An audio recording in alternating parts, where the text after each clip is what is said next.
Commission reviews. Yes, I am still trying to get caught up on them. This time it's time for another book. Not just any book, a Discworld book. This time I took a look at Equal Rites. Now, this is one of the earlier books that was done by Sir Terry Pratchett for his Discworld fantasy series. And one of the things I've noticed when people who are really into or have read every single Discworld book that there is, they have a tendency to not recommend starting with the first 3 to 5 books or so. And having now read this, which I think was the third one done, this is in sort of the initial batch that were done at the very start of this whole series.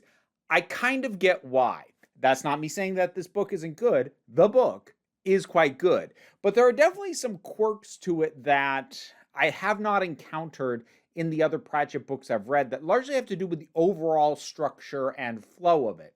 Moment to moment, it's about as good as most of his stuff is that I've read, but the overall structure is a little odd at times. And for reference, to be fair, this is only the third Discworld book I've read. What I've read prior to this was The Monstrous Regimen and Guards, which I would consider that the best of the ones I've read so far, but I did like Monstrous Regimen very much as well. Now, Equal Rites, this is a story of a young girl named Escarina Smith. Now, Escarina is, well,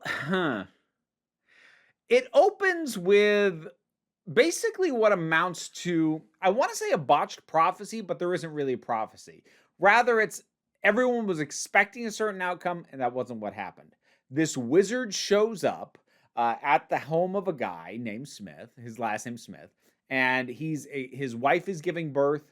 Now, this guy was an 8th son, and he already has 7 sons. So presumably, this 8th child is going to be the 8th son of the 8th son, and that has some sort of magical significance. Now, the wizard who shows up, who is dying, basically leaves his staff for the presumably male child. However, the child is not male. The child is Escarina. Now, here's the thing. This whole thing sets her up to be a wizard, but women aren't wizards, women are witches. And that's just not a simple, that's not just a gender designation. The nature of the magic is very different.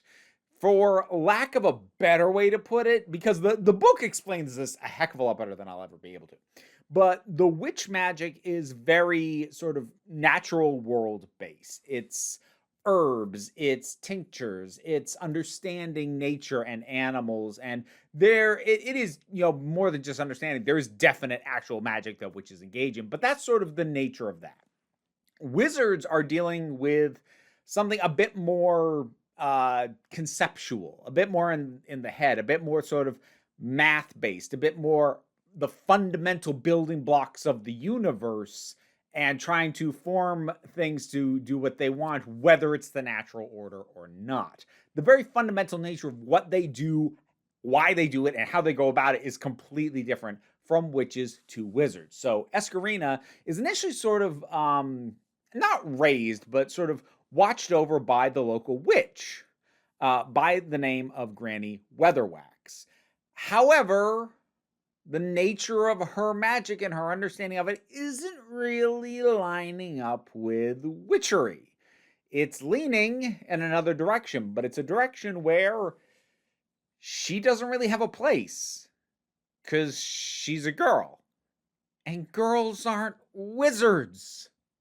So that's your basic setup and premise. And as I said, it has the humor and the writing flow that I expect from Pratchett. He just does really good work. He's very good at taking oftentimes abstract or even nonsensical ideas and communicating them in a way that not only makes sense while you're reading it, but also is just fun to read. It's why, I will always tend to think of him in terms of his actual writing style as a fantasy equivalent to Douglas Adams. It's just this lighthearted, easy to digest approach to oftentimes pretty complicated things. And we do get some stuff in here that I have encountered in some of the other books, namely the library at Unseen University and the librarian, who is an orangutan. Sort of. He didn't used to be, but he is now.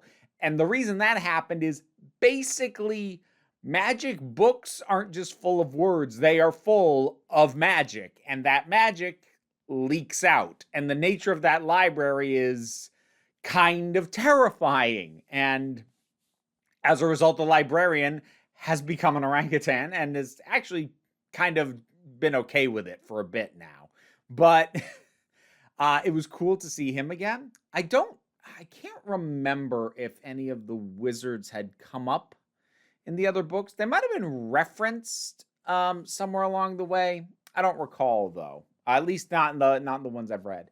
I liked Granny Weatherwax a lot. She is this kind of she's this curmudgeonly old woman who's very set in her ways, but also understands that she doesn't know everything, but more to the point, doesn't care about the things she doesn't know about. Like, the stuff she doesn't know about, she's like, that's not anything I have an interest in. Wizard magic, city living, that's no interest. Not for me. But I like her. She is caring and understanding, but very grumpy. So I enjoy her a lot. Escarina is interesting. I actually had a tendency to forget how young Escarina is supposed to be because, I don't know, this may be a problem that I've had from other things that have come about since, sort of dealing with the idea of magic school, and most other things I've encountered tend to deal with that more in the, let's say, 10 to 13 range, whereas this, she's around 8. And there were times that kind of clashed, like when she would be asking fundamental things like, oh, what's this?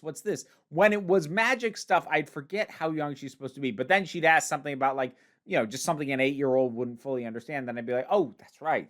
She's that young. Okay. I'm not sure that's actually a problem with the writing or just like my own mental block that was going on there. But Escarina she's really endearing.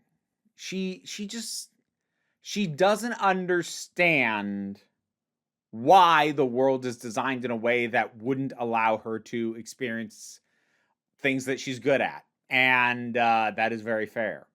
There's a number of other characters who show up. There's a young boy named Simon. There's a number of wizards who come into play. There's some other witches. But those, I think more than anything, this is about Escarina and Granny Weatherwax. They are by far the main focus of the book. And I think they're the ones we get the most insight into and could safely say that we get a sense of their perspective. Now, coming back to what I said at the start, where I said I understand why people who talk about, where do you start with Discworld don't start at the beginning. I get why, because I'm trying to think of the best way to put this. This book feels like about 2/3 of the story I was expecting it to be. And what I mean by that is, it's set up like almost immediately. You get the sense of, oh, she's going to have wizard magic, and eventually she's going to start learning how to use it at this wizard school, the Unseen University. She doesn't arrive there until about between 2/3 and 3/4 of the way into the book, which in and of itself doesn't have to be a problem, except her getting there is never presented like some big event. Like, it's a ways away, it's hard to get to, but it's not like that's the quest. It's never presented like getting there is the ultimate goal. So it's kind of like, I'm trying to think of a best way to put it. It just kind of puts you in a situation where stuff that is very well written feels dragged out because of how long it's taking us to get to the point that it is obvious from the very beginning we are ultimately going to be headed towards. And because that destination can't be the end of the book can't just be, and she's arrived there. taking so long to get there, like it feels off. And I think part of the reason it feels off is because it's not like there's a long series of events. It's only a handful of things that kind of things of import that happen before she is well on her way and is almost there. But those things are just, there's just so much time spent on them, not because they're dragged out as events, but because they're told in such detail. I think that's the thing more than anything else. Specific scenes are done in probably more detail and in more depth than they needed to be. And that's a hard thing for me to criticize because the actual writing is, as has always been with Terry Pratchett, very, very good.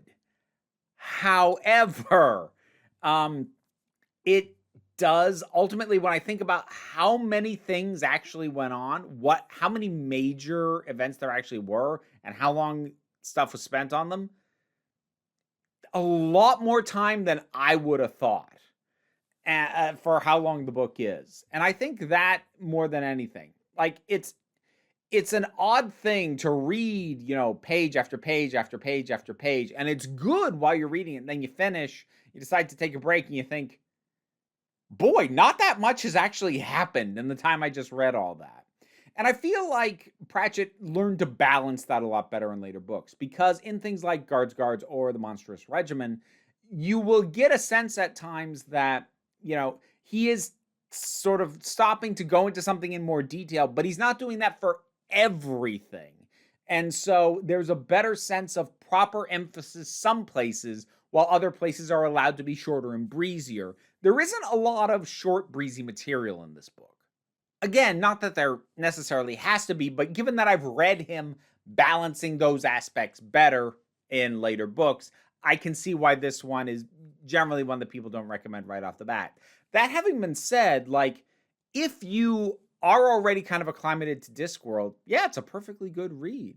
The characters are good, the interactions are great. I do like the way that it challenges the patriarchy is basically by going, who says so? So when guys are like, only boys can be witches, who says so? What's the law? Show me where it's written. Basically just saying like, okay, this is the way it is, yes, but is there actually a reason, or is it just the way it is and you expect us to just take it?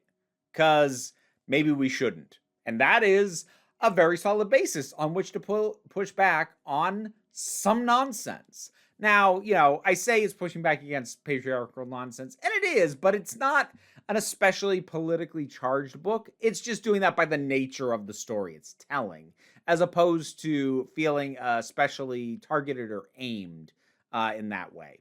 But it's Discworld. So yeah, it's good. It's probably the lesser of the ones I've read so far. While there are plenty of great interactions, plenty of great moments, there are some things that are described, especially when things are like aspects of the magic that really get a deep dive into them. The descriptions of what's called borrowing. If you've read the book, you know what that means. And then some of the stuff that goes on towards the end with sort of with characters finding themselves in this place of magic where people really should not be. Those descriptions are really, really memorable. But at the same time, there aren't that many characters that are especially memorable. Even just beyond the fact that I'm bad with names, I can't think of that many particularly interesting traits behind many of the characters other than Escarina and Granny Weatherwax. And I know I mentioned Simon, but the main thing I remember about him is that he had a stutter. So, that's kind of an artificial thing for me to remember about him. But it's still a good read. It is a little underdeveloped versus Pratchett's later work, but it's still good. And if you're already into his later stuff, you can see the building blocks and things that will be refined to a sharper point later on. So, Equal Rites. I enjoyed it. Have you read it? What'd you think about it? Whatever your thoughts are, drop something down in the comments and let's talk about it. Patreon is how I pay the bill and how I was commissioned to review this book. If you have anything that you want me to review or commission me that way, that's the way to do it. You can support me for much less than what it costs to do that, of course. But even if you're unable to do that, then don't worry too much about it. Like, share, subscribe, help me out as well. But really, the thing is, we try and take a relaxed attitude around here. So you can just come on back next time you need a break. Hey, end credits time, which means I need to shout out some patrons. This time I'm going to be shouting out Robin Moore, Zubin Litfala, Tarak, Oliver B., Melinda Walters, Imudelki, Leo the Boy, TT, Fernobulax the Poodle, Zach Paul, Eidolon, Tracy Scrabbit, Vincent Paul Bartolucci, Angry Kasparov, Toku BL Hoovian, Adam RDL Taylor, Shane Ross, Shayla Gourlay, and Brendan LaRose. You want to hear me mispronounce your name? Check out rewards on the Patreon. Thanks for all your support.